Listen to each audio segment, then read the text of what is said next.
Good morning बच्चों। इसके पूर्व के वीडियो में हम लोग सरगम का चैप्टर फर्स्ट पद की पहचान पढ़े। आज हम लोग सरगम का चैप्टर सेकंड बालक चंद्रगुप्त पढ़ेंगे। बालक चंद्रगुप्त एक ऐतिहासिक नाटक है जिसके रचनाकार हिंदी के उच्च कोटि के नाटककार जयशंकर प्रसाद जी हैं। जयशंकर प्रसाद जी ने इस नाटक की रचना 1931 में बालकों के अंदर समस्या के समाधान की क्षमता जगाने के उद्देश्य से किया। अब प्रस्तुत पाठ का संक्षिप्त परिचय। बहुत समय पहले मगध पर महापद्मनंद का शासन था। महापद्मनंद मौर्य सेनापति को बंदी बना लिया था और उनके परिवार का गुजारा बड़े ही मुश्किल से हो रहा था। एक दिन उनका बच्चा अपने घर के सामने राजकीय क्रीड़ा कर रहा था। वह राजा बना हुआ था और अपने मित्रों को हाथी घोड़ा बनाकर उन पर चढ़कर खेल रहा था। वह अपने मित्रों को राजा की भांति दंड और पुरस्कार दे रहा था।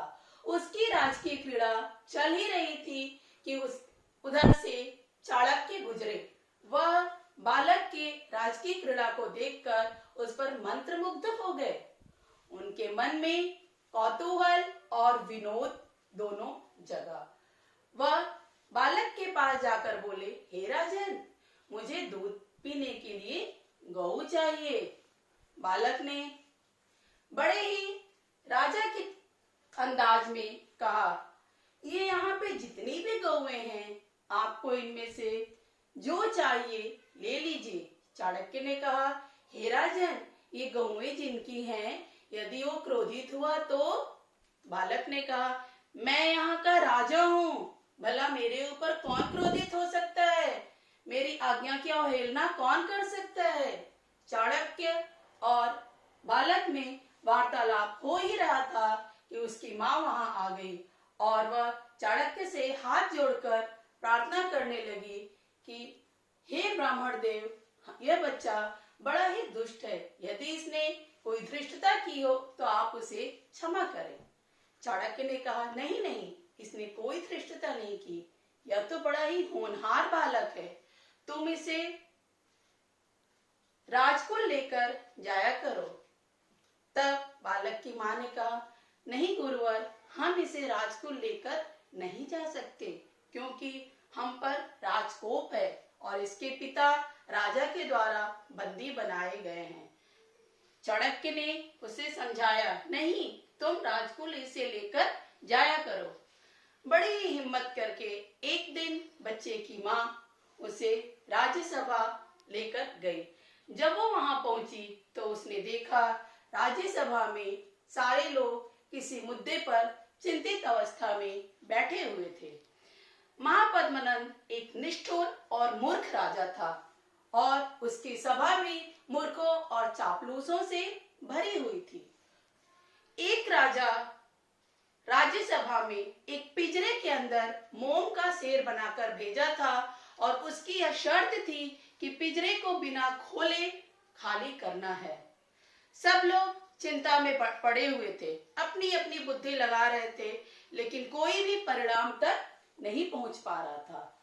उस समय राजा लोग एक दूसरे की शक्ति बुद्धि का इस प्रकार परीक्षण करते रहते थे। जब बालक वहां पहुंचा तो वो भी बड़े ध्यान से सबकी बातों को सुन रहा था और उस पिंजरे तथा मोम के शेर को देख रहा था। तब उसने कहा, मैं इस पिंजरे को खाली कर सकता हूँ। महापद्मनंद को बड़ा ही आश्चर्य हुआ। उसने कहा, बड़े बड़े हार गए और यह नन्हा सा बालक खाली करेगा? तब उसने पूछा, यह बालक कौन है?